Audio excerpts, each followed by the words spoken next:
So first up, we're going to be checking out Bricky's Every Single Warhammer 40k Faction Re-Explained Part 1. We just finished his intro, giving the basic line of the, hey, this is what you got to get into with 40k.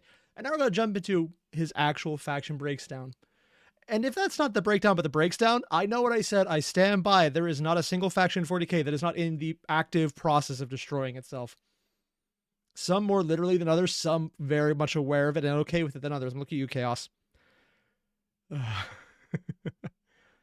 The big thing, though, is since the last time he did the Faction Explained, there's been actual developments. Some in the main story, some in the side story that are even more relevant about maybe someone who may or may not be a yellow enthusiast monarch. We'll see what happens. Let's jump in and see just how crazy it gets. The answer is always yes. Always yes. And if it looks like I'm jumping back a bit because I really like the art on this very tasteful water bottle. 40k there we go. Program. 5 years ago, I made every... That was 5 years ago!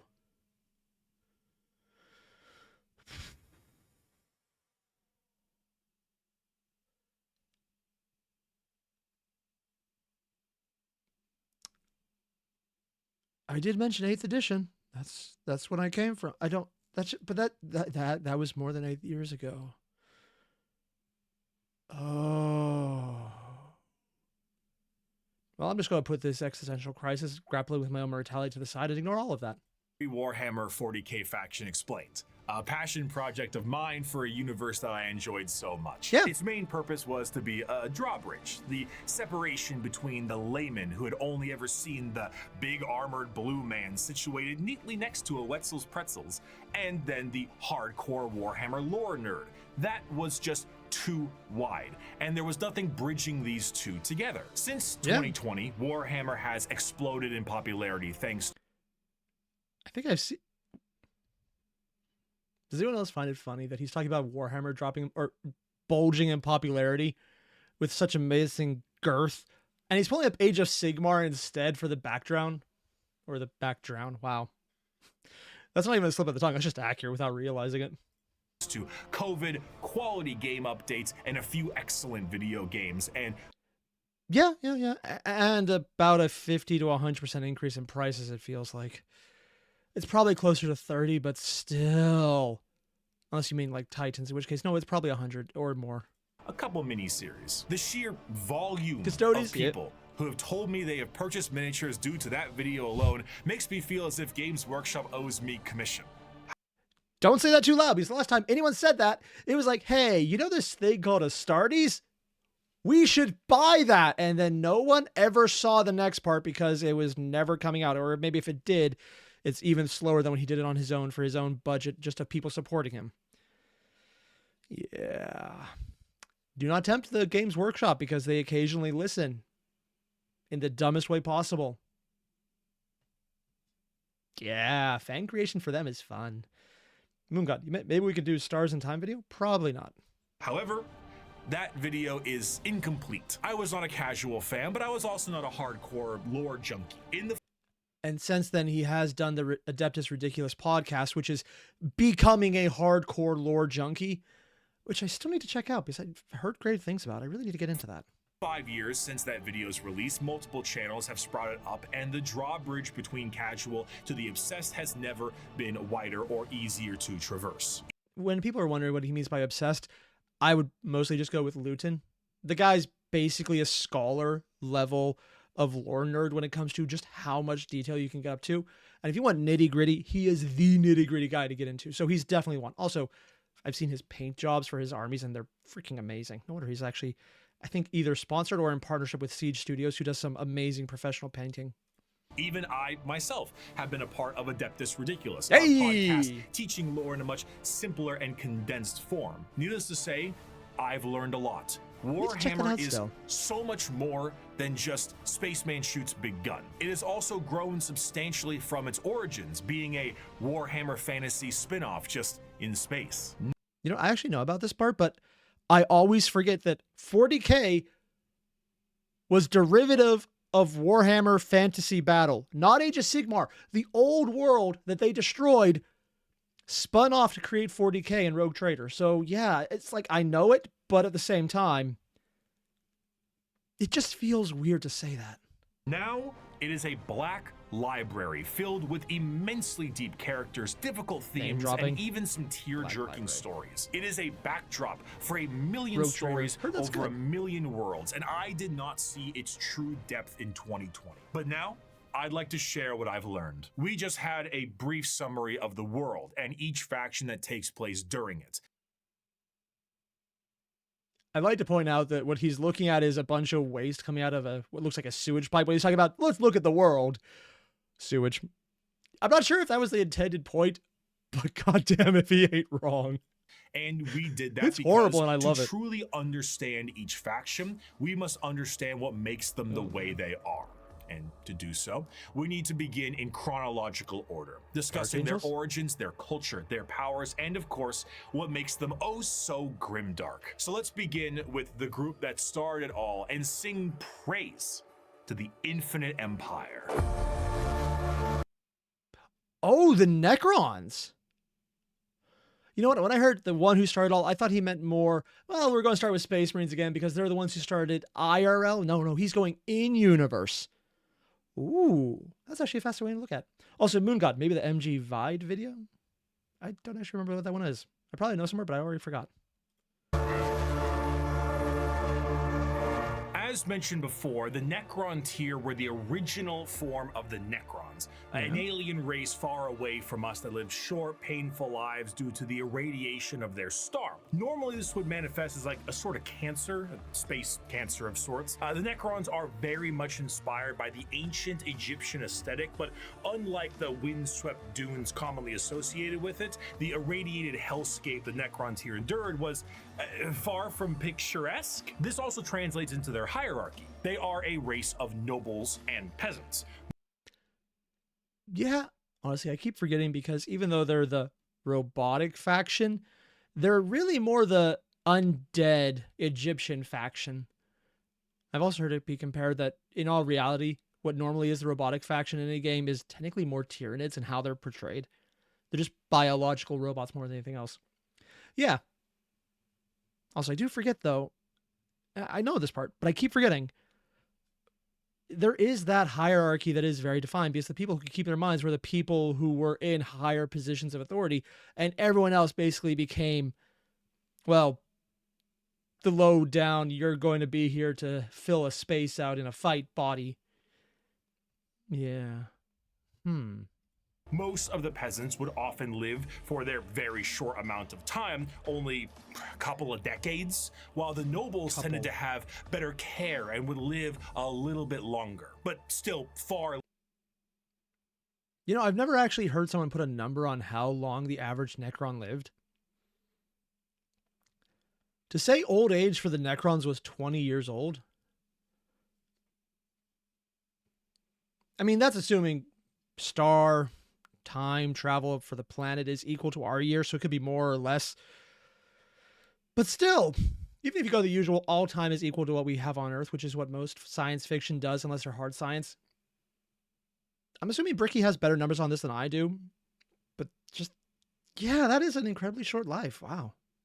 Less than the average lifespan of a human, even today in the 21st century. The leader of the Necrons was Zarek, the Silent King. He was the one who took the deal with the Khorne and the Deceiver. Of course, he wasn't aware of the fact that they were known as the Deceiver at the time, but the whole species was blinded by hate after being debased by the Old Ones on their quest to cure their illness. The sheer pain that underwent the Necron race can't be understated, as their fear was manic. The Khorne are, of course, gods that eat stars, and when the leader of your species tells you to march into the gigantic green furnaces to ascend to immortality, you march. The scenes from these are long lines of both the peasantry and nobles clutching their loved ones in a frantic act to save their own lives. Many of them already inflicted in the late stages of the space cancer, some of them crawling into the biotransference furnaces, trying to outrace death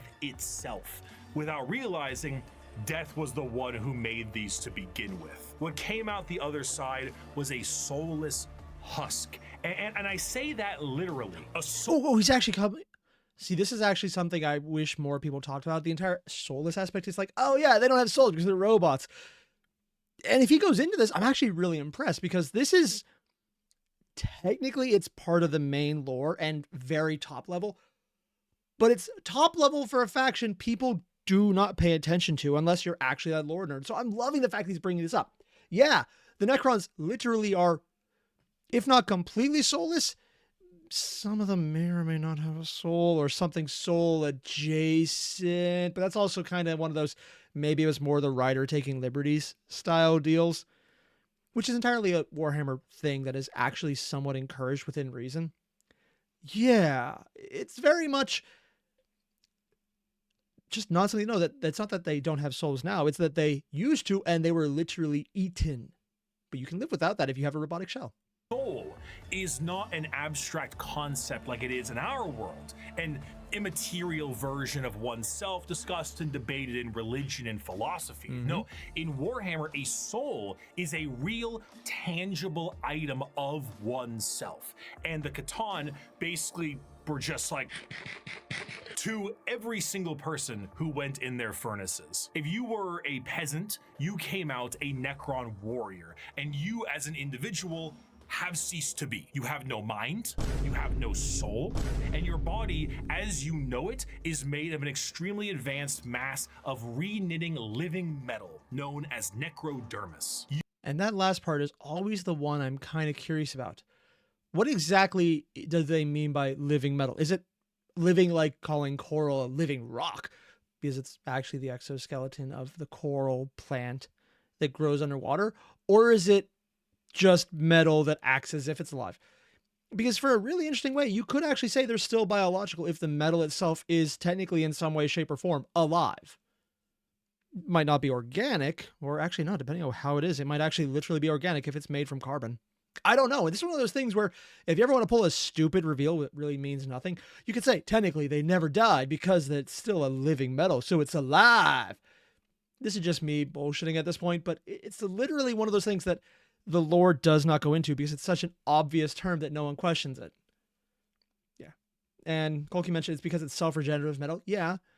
But how and why? Which are admittedly things that will never be answered in Warhammer, because how and why are dangerous questions for admittedly very specific good reasons, but also because this means the writers don't have to actually come up with a way to do it, because then it changes a lot more things and it might actually just do a whole hell of a blue about that. Just saying, oh yeah, there's female custodians was already a fighting point. If they did this, or how they said Wraithbone is an insert thing here. Yeah, there's a lot. I'm of the general opinion that these are minor things that don't actually change the lore. Necrons suddenly being biological really would change it. Because it's less, that's cool, and more, so we can just make metal skin like Ferrous Manus a thing. Also, maybe just having skin like Ferrous Manus becoming a thing. And Krunk, the answer is what they meant by living metal is yes. Yeah, that actually is probably exactly the correct way to look at it, yes. You cannot think for yourself, for you do not have a brain to think with. All you do now is await protocols from your overlords, which are the nobles who came out of the furnaces with their minds intact. Not their souls, mind you, because... And the mind is also... He might be right about that. And this is not him wrong. What he's saying is the exact lore, exactly it's portrayed, without that little detail of Lord Nerd, well, overly reading into it, where it is kind of what we know now about the War in Heaven is based on things the Necrons say now, but their viewpoint is explicitly broken. Things are forgotten. They don't remember things. There might be entire Necrons that come out not knowing who Zarek is, out in lore, or in lore because their minds were damaged, out of lore because he was created after that faction was, so they acted differently. Yeah, you see where I'm going with this? What he's saying is right for now, because it also might change later, and maybe it has, and we just don't know about that yet. And we could also just be having random writers who go really different ways, because that's a thing. Warhammer writers have a lot of leeway within reason, because they're allowed to contradict each other, explicitly allowed. But their minds are very much intact. These nobles now have command protocols, and they are able to command all of their peasantry and do with them whatever they wish. Tzeentch, the Silent King, is the most advanced of all the Necrons, a perfect metallic version of himself with incredible power and intelligence. His strength allowed him to lead the undead and the unthinking armies of the Necrons to battle against the Khorne when they were at their weakest due to their incessant infighting, and then win back their freedom. But gods cannot die. So in reality, what occurred is the Khorne were shattered into thousands of pieces, and each shard of their god was trapped in a stasis vault and mind controlled to do the bidding of the Necrons they once enslaved. The biggest challenge they faced. Ooh, we got the actual art of Tzeentch's model. Every time I see that, it's one of those, I absolutely wish I played Necrons to get this model. And then they see the price of it when it came out. I don't even want to think about what it is now, because it's like, oh, there's probably another 0 at this point. And that's not, no.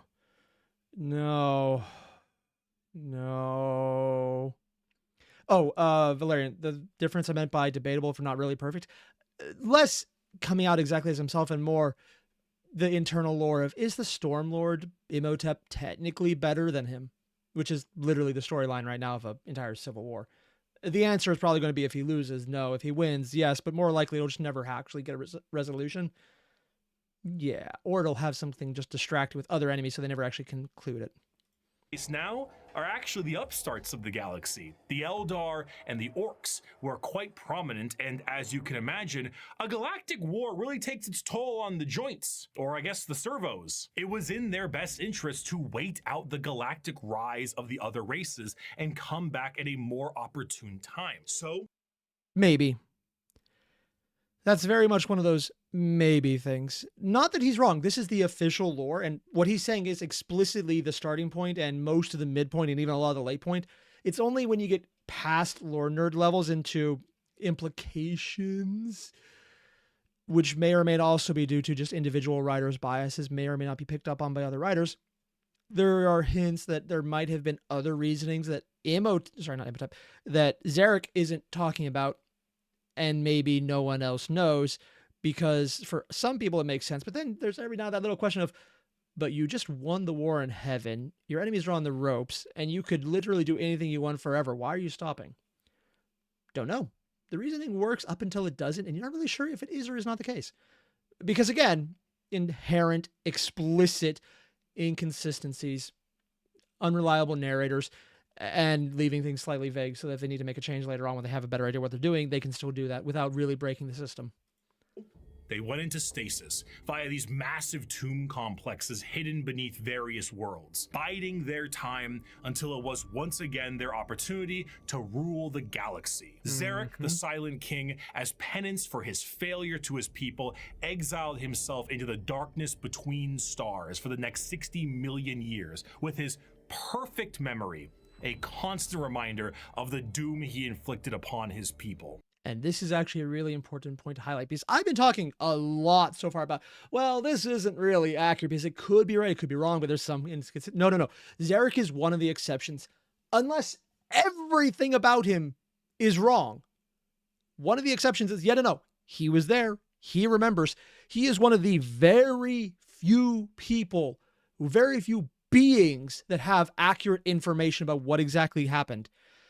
Because anything he might be not right about is so far in the past and so beyond the power scope that it really doesn't matter at this point. So yeah, he could probably see this is a problem we're dealing with, and that would be a thing. But that's also why I think they're being very careful about what he's allowed to interact with. Personal opinion, and again, that can always be changed by later writers. Like, let's have him say this. It's very much, he is probably one of the most important characters in 40K, not because of who he is, but because of what he knows accurately. Everyone else is going off hearsay, where he can say, like, yeah, I was there. Another one who could be like that is technically, I forgot his name. It's the guy who's collecting the Necron Lord who does that. He's like one of the best characters in all of Warhammer. I don't mean 40K, but like all of Age of Sigmar fantasy combined. and I cannot remember his name, and it's actually bugging me. He has one of the absolute best things from the something in Divine and the Damned or something. I can't even remember the book name. I'm pulling a massive blank on this, but basically the guy who collects everything, and I can't remember his name. It's actually bugging me. Yeah, he might know, but also he's enough of a wild card. Trazyn, Cork Manic. Thank you. Yeah, Trazyn. He might actually know, but any writer could have him say something completely, utterly illogical or wrong because he plays to his own ends and he could easily lie. As long as it's not a viewpoint person of him, you can have him say something that just suits his ends to do what he wants because he's a fun character in the way that you can have him say, oh yes, this definitely happened. Yeah. Not sure if, they could treat Zarek like that, but they'd have to explicitly say why he's lying because then it breaks his mystique. Where the mystique of Trazyn is, he's kind of all over the place. You can get away with a lot.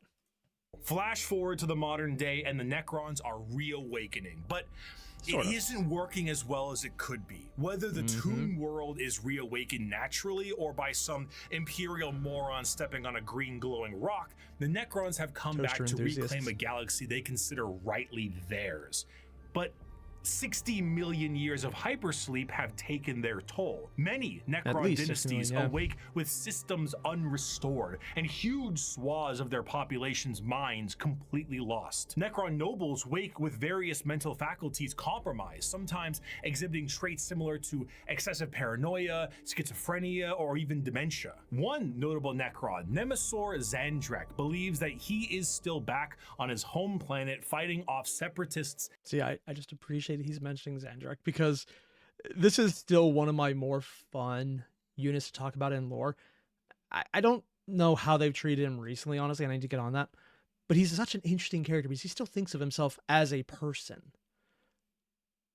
Also, he's completely insane, but it's sometimes hinted at that he might actually be a lot more aware and just indulging his insanity. He's like, I know this is wrong, but I don't care enough. Hinted. Depends on the author. And very easily misread.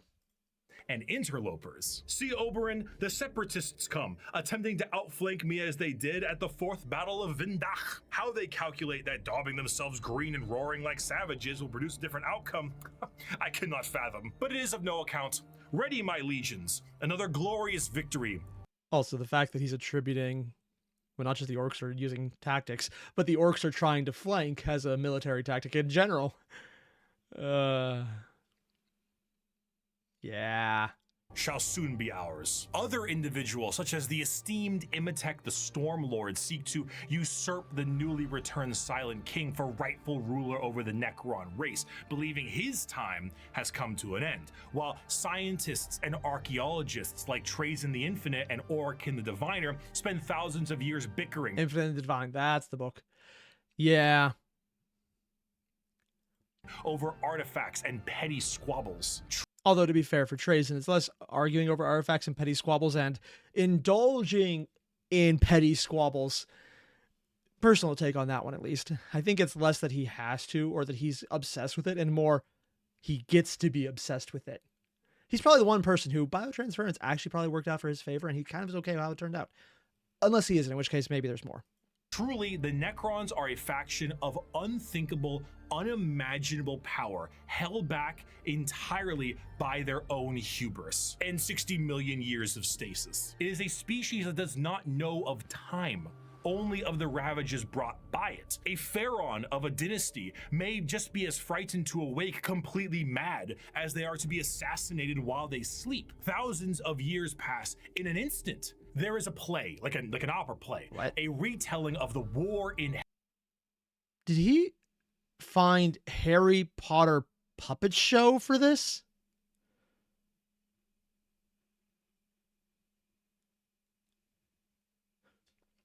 Okay. Not the reference I was expecting, but let's roll with it. Heaven in the Necron culture that takes 40 years to witness, because... why leave? You have no need to eat or vacate your bowels. You are immortal, but you are soulless. Despite the Necrons' incredible technology, their mastery over time, reality itself, despite all of this, they still are missing a soul. this is one of those things where I'm going to bring up a reference that is probably contentious. A Necron once killed the what's his name? Lucius the Eternal. His entire shtick is, if you feel any pleasure killing him, you get to be his next host and become another screaming face in his armor. Yeah, that's why he's the Eternal. It's not that he can't die. It's that he basically yoinks whoever kills him.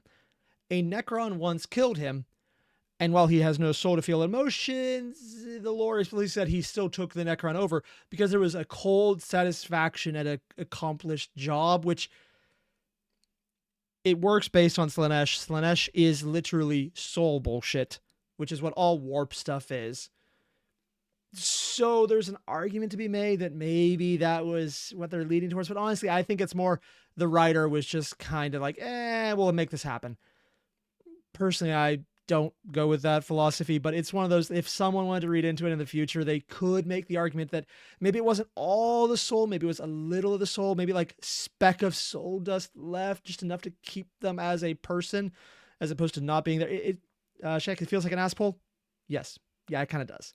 But that's why I keep saying various writers have some of their own bullshit they're allowed to spew. It's bullshit until other writers kind of pick up on it. And you never really know because you're allowed to be wrong or to give misinformation as a writer, as long as it doesn't completely misportray the character. Yeah. Also, Pilot could just be Tzeentch cheats.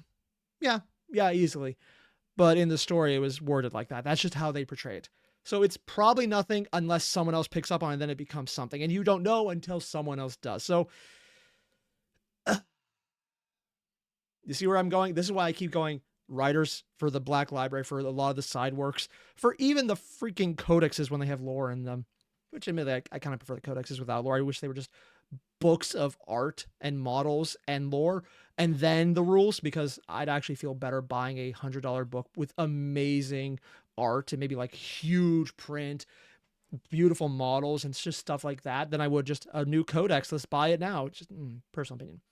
So yeah, it's the leeway for the writers making up their own bullshit is large, and you never really know if it's a retcon or it's a one-off bullshit, if it's incorrect or it's right, until other people start picking it up. And therein lies the biggest struggle. Most Necrons look to conquest the galaxy, kill the interlopers like the humans, Eldar, and orcs that scrape at a fraction of their power. But the end goal for many, including Zarek himself, is to return the souls to their bodies, to undo the horrible fate he cast upon them. This is not the interest of all. Many simply wish to rule their dynasty with an iron fist and kill all they consider unworthy. But to many others, I love the fact that he has destroyers in the background when he's talking about kill the unworthy, because the destroyers are, oddly enough, one of the best reasons to show that they might still have a bit of a soul, because this one is so fucked up. It is not normal. Destroyers are infected with a virus that makes them absolute death knights and blood knights and absolutely insane. Like, there's guys who wear flesh and they're not nearly as considered as fucked up as these guys who are part of a cult, explicitly using the phrase as the destroyer cult, and it warps the body of the Necrons who are in it. You see where I'm going with this. It's kind of fucked up. And it's actually a lot better reason to say why things are as they are. Yeah. is to undo decision that doomed them all. Before they can do that, there is a pest that needs exterminating. That is the... If he says Tyrannus, be like, really? Well, technically for Zarek, it would be. For everyone else, it's probably like, why are the elves still here? And I do mean everyone else saying that, not just the Necrons. Fundamental understanding of the Necrons. They are so hyper advanced that their science borders on magic. They play with the fundamental aspects of reality and time. Their mastery of the physical galaxy is the strongest in the universe. Their weapons reduce people to the barest molecules, and they have devices capable of causing stars to supernova. They are unfathomably... Actually, funny thing, the one he's talking about right there, there's probably multiple, but there's one that's essentially a galaxy-wide model of what is everything. And it's interactable For example, if you go up to the model and you squeeze one of the stars to break it, it causes the supernova of that star. Yeah. That's a thing. Pretty sure Orkin the Diviner has it, but I might be mistaken about that. It's been a long time since I looked up that lore. Difficult to kill, as if you do fell one of their number, the living metal reknits itself and the reanimation protocols allow it to come back alive once again. They're masters of teleportation, and often killing a Necron fully will just have its consciousness translocated back to their tomb world to await reassembly. Normally they utilize large phalanxes of warriors and honorary combats, but some of them have fallen to various mind viruses. The destroyer cults are hell-bent on killing anything. Speaking of virus mind, yeah, destroyer cults. The phrasing cults, though, is always what got me there, because that's an explicitly religious term, and all cults are based around one strong leader. It's why technically in 40k, it's not the religion of or the priesthood of the 40k god. It's, you still have that one figure who's technically alive, so it never has actually transcended a cult, because the god emperor is still technically around, so they have one strong leader still. It's more academic because functionally he's not there, but technically it's never I should probably clarify. The difference between a cult and a religion is a cult has one leader everything's based on, and that's it. Usually it's for the sake of the leader, and when he's gone, it kind of falls apart.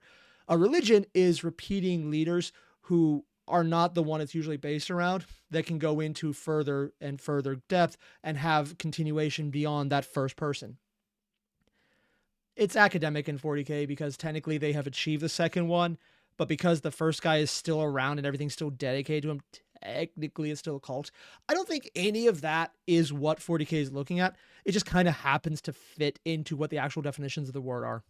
And everyone that lives with an overwhelming force. And then there's the flayed ones, Necrons cursed with I have no mouth and I must scream, a panic attack virus, as the last laugh of Landogo, the Flayer Catan. Slowly losing their minds, they strip apart their foes and adorn their bodies with the skin of their enemies, trying to better return to their old feelings of flesh and blood. The fact that they want to in its own right is kind of the weirdest thing, and maybe makes them in the future, if they ever achieve getting bodies back, the oddly enough people most likely to do it. And at that point, they would be people. But, oh, and Valeria mentioned using the Ori. Oh, I got the name right. Is incredibly expensive. Takes 10 years at least. Yeah. That kind of needs to fix the timey-wimey aftermath of that shit. Yeah. I mean, 10 years to the Necron is kind of, not really the big deal to them. Or considering sometimes travel could be give or take 100 years in 40k. Not that it could be more or less, that you don't know until you get to the other end and you find out how long the warp fucked you over.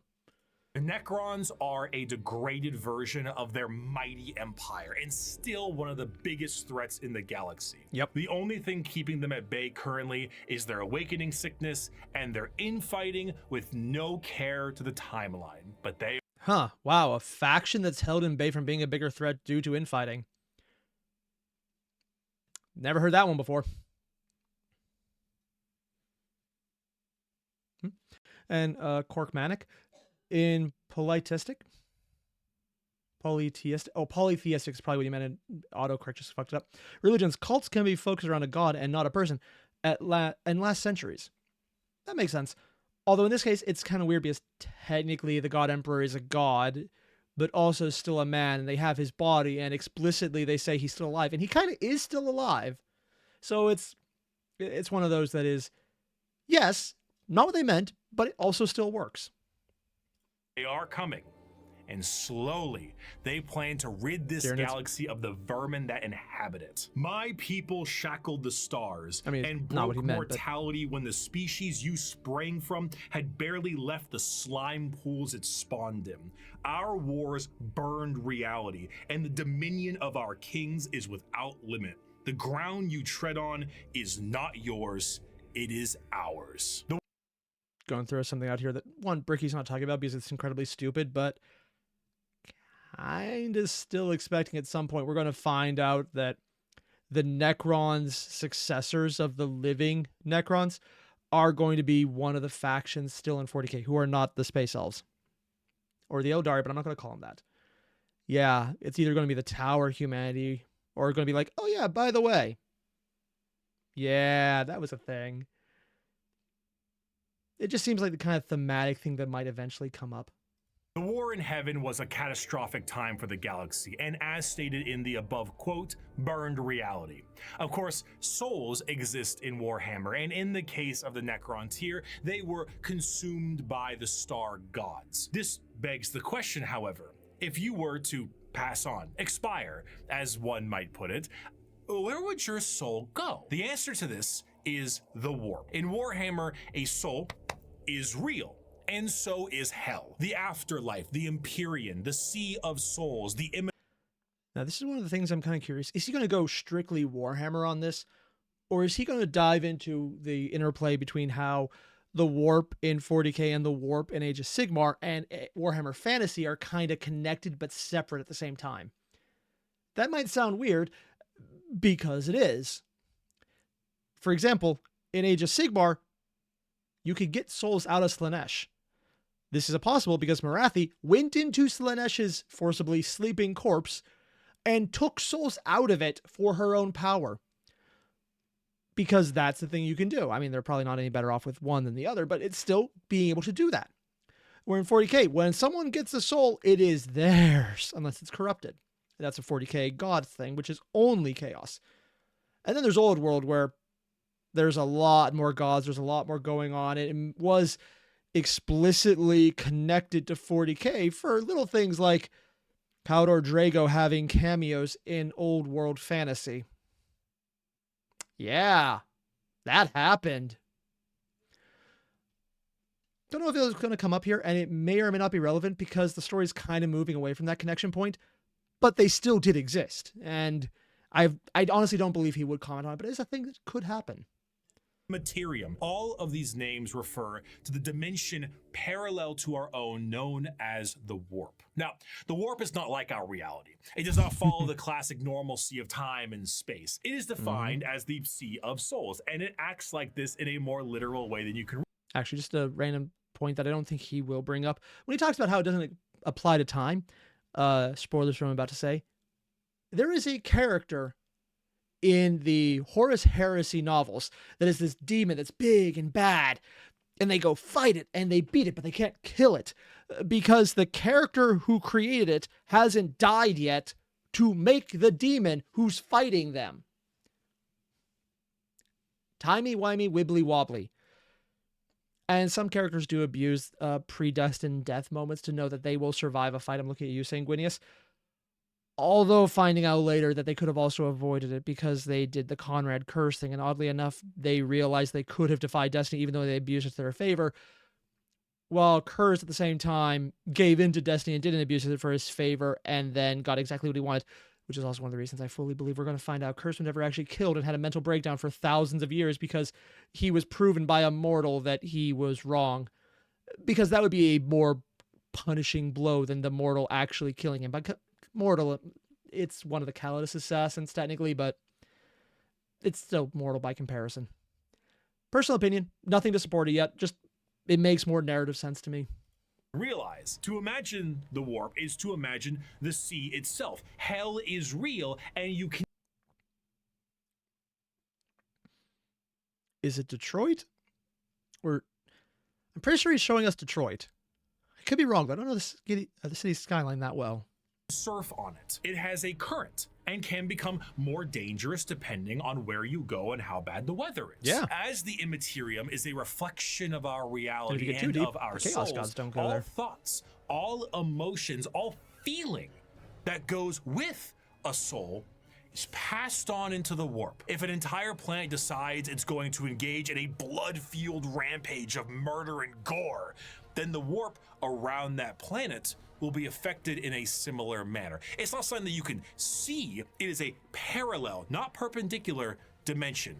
But it is changing. To expose oneself to the warp for any period of time invites certain death outside of the most iron-willed of individuals, and to stare into it will drive one mad. Much like the open seas, things dwell in the war. Whether these beings were always there and were just emboldened by the carnage of the galaxy, we can only speculate at. At a time, you could say it was more calm, but a certain faction's galactic war in heaven didn't do it any favors. Yes, what he's saying right now is perfectly accurate to the lore. The warp is fucked up because of the war in heaven. It is the baseline level lore. And as I've probably become a broken record saying, that is debatable. In the same way that we don't really know how the war in heaven ended, just the Necrons won? Because also the elves kind of won, and the orcs actually are probably the only ones who flat out lost because they just evolved into being the orcs as opposed to the Krork, who were apparently just like awesome to the point where one of them coming into 40k timeline, or more closer to 30k timeline, was a nearly existential threat. But there's a lot of points about what happened in 40k, early on 40k, back during the War in Heaven, that say there's other things going on. For example, there were warp entities, not chaos gods, that could eat people, enslavers. Don't know where they came from. Deep warp, maybe. Somewhere in the warp, maybe. Maybe they were created by the old ones. Maybe they're created by the Khorne. Probably not. But we don't know. And we know there's parts of the warp that are so deep that a chaos god, Tzeentch himself, did not go in there. He threw one of his, pieces, essentially, Kairos, into it, and it came back mutated, crazy, and old.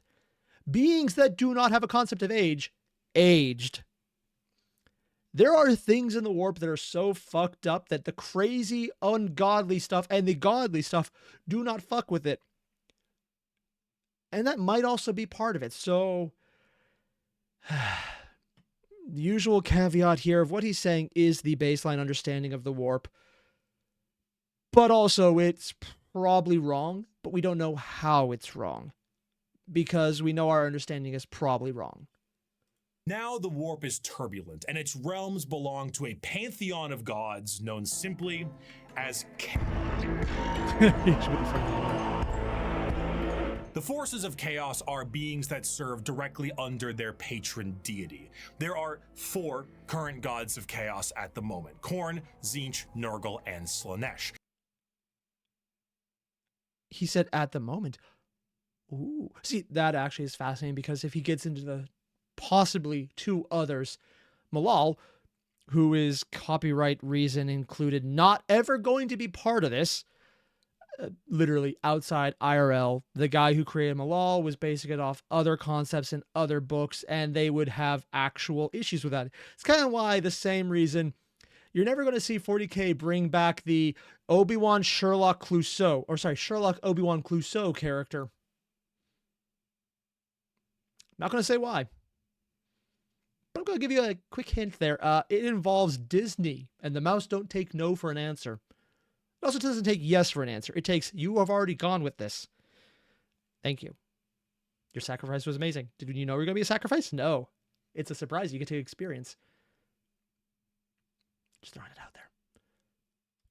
Each of them represent various facets of and emotions of sentient species and play a great game against one another for total control over their realms. Interestingly enough, while their disciples have physical forms we can understand, the Chaos Gods do not have a physical visual that you can perceive in reality. So this is one of the reasons that I earlier mentioned the difference between 40k chaos and Age of Sigmar chaos, or Age of Fantasy chaos.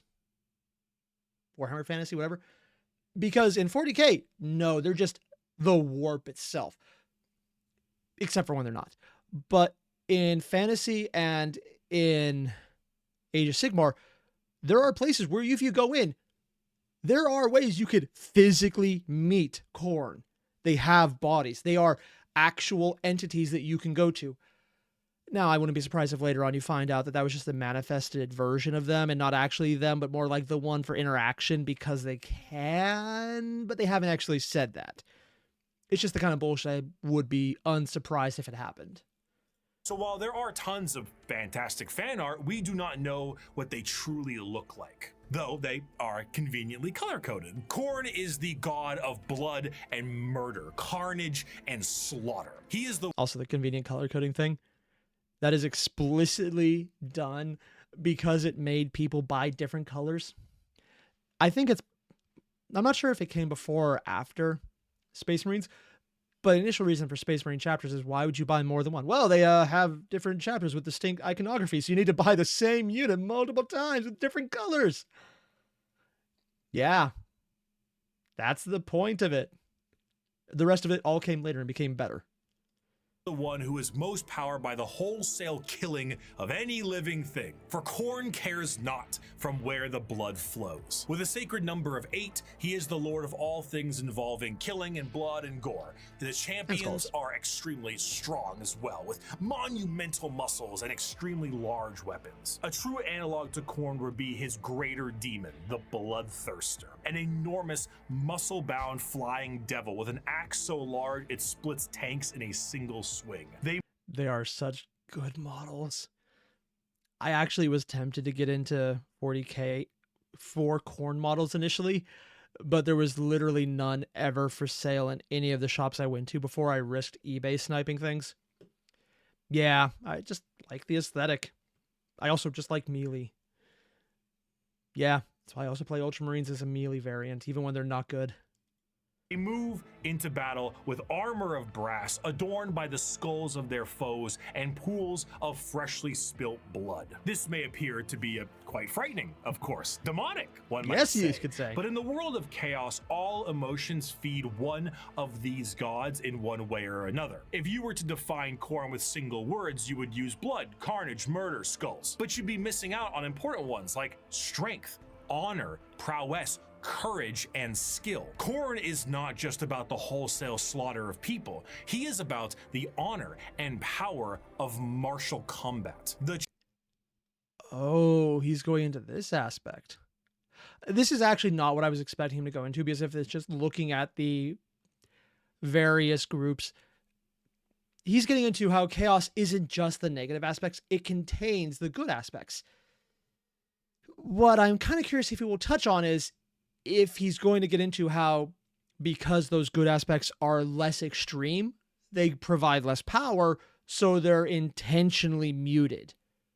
It's kind of like you can be an honorable warrior and still serve Khorne, but you're not going to be as powerful or in his favor as an honorable warrior who is willing to then backstab his enemy because blood. Because while he gets power from both, one he prefers. It's also why Khorne hates magic. Also, he did technically champion a certain Primarch who is explicitly given magic. I'm looking at you, Lorgar. Yeah. The Chaos Gods are all hypocrites. That is the biggest thing you can remember about them.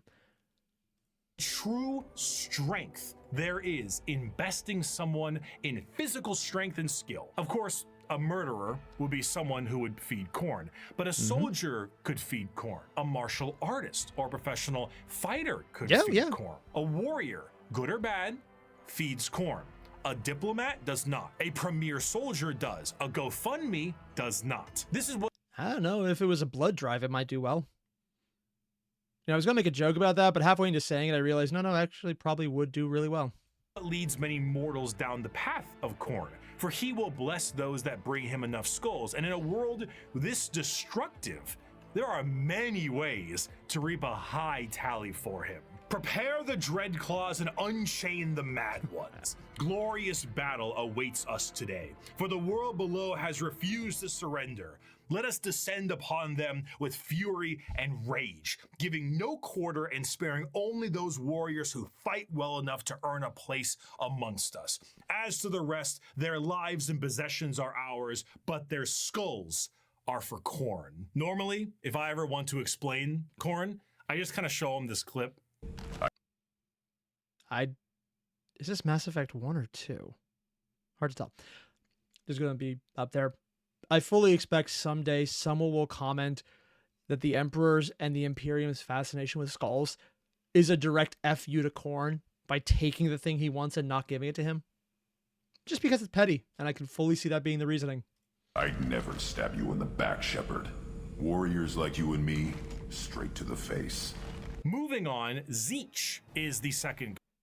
I mean, again, hypocrisy. It's kind of their thing. God, the god of trickery and mischief, the changer of ways, the great conspirator and the architect of fate. With a sacred number of 9, Tzeentch is truly the god of change in all of its forms, but there is an obvious undercurrent of mischief and cunning. Tzeentch is such a liar that his pants have gone thermonuclear. You pretty good freaking electro boom to show pants on fire? Please tell me he doesn't actually light them on fire. This guy, for anyone wondering, this guy does a lot of, for anyone else, dangerous stunts. For him, he's actually very proficient in electronics and currents and, you know, electricity. I think he actually has degrees in this. He knows what he's doing. He knows exactly how much he can survive. I'm explicitly using the word survive, not avoid injury, though. Oh, God. Oh. Also, Cork Manic. You can be an honorable warrior serving Khorne, but you need to use your martial prowess in battle. Backstabbing would be a Tzeentch thing. Except there are, you know, people Khorne really does champion, like a betrayer. Khorne the betrayer, who likes to betray people by taking blood from everyone. It's not really betrayal because you're not hurting your allies. You don't have allies. But also at the same time, the guy freaking empowered Lorgar, who's all about magic. Yeah. Oh, it actually got red hot. His favorite pastime is asking questions that have no answers while simultaneously making up answers on the spot to a question he didn't ask. And even better, when he's answering a question completely honestly in such a way that you will never believe he's telling you the truth, and he's absolutely laughing at you because of that. Except he also might be lying and not realizing he's lying, because the part of him that is lying doesn't know he's lying. But he's not lying because it's actually the truth, because he hasn't made it the truth yet. But someone else has already made the truth. He didn't know that, but he knew that, so he didn't know that. Everything I just said is a perfectly accurate way to describe every plan by Tzeentch. It's all according to the plan he didn't have because he planned not to have the plan, but he had the plan, outlining the plan of not having a plan with the plan that he planned. You're welcome. Have you ever had a dream that you want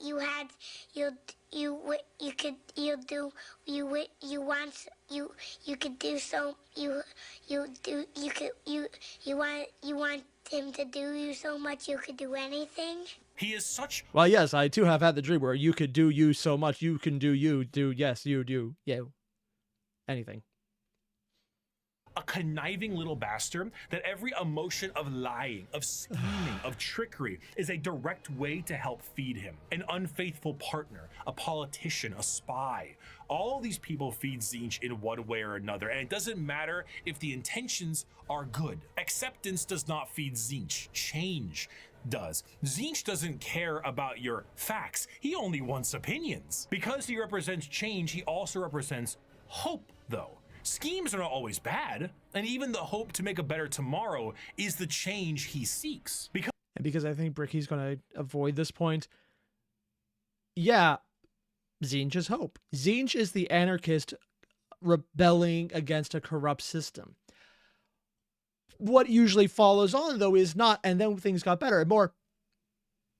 But you know what? Now that we've overthrown this guy, we should probably insert random, oh God, why are we doing this here? Because it's never about doing the good thing. It's about accelerating what was a good thing to get more power for them, which is what they exist on.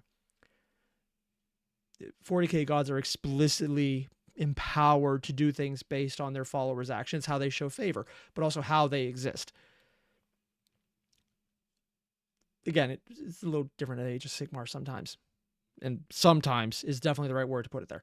But it's not about, oh, this is great. And more about, oh, we're just going to do this nice thing. And then now there's teeth everywhere and it's trying to eat me from the inside of my gut, inside out. Oh, God, that's not good. Yeah. Because he is the architect of fate and the mastery of sorcery, his presence is purely unknowable. Every depiction of a himself. Tzeentchian demon contains more eyes than are necessary and more mouths than I know what to do with. It is a biblically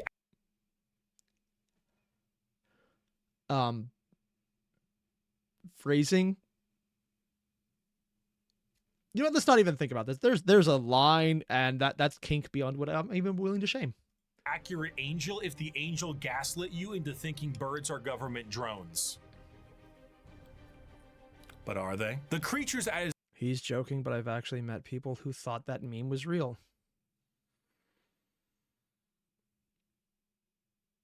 For anyone wondering, there was a joke conspiracy that birds were government drones. They don't actually exist. And there are people who believe this. Not as a joke, but because they actually believe birds are drones.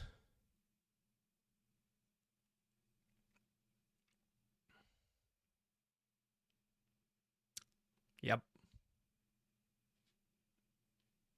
disposal adorn themselves with the knowledge of sorceries and the unknown, all to provide a mind-crushing experience. Fighting demons from outside of our reality is difficult enough, but fighting demons from unreality, purposely attempting to trick you, is a whole new thing entirely. And that is before we even get started on the gigantic bird of sorcery you're going to need to face. Do not ask. Still find it weird that the Secret Keepers weren't Tzeentch, but Slaanesh, just because the name is very much leaning to one than the other. Which creature screams in the night? Do not question who waits for you in the shadow.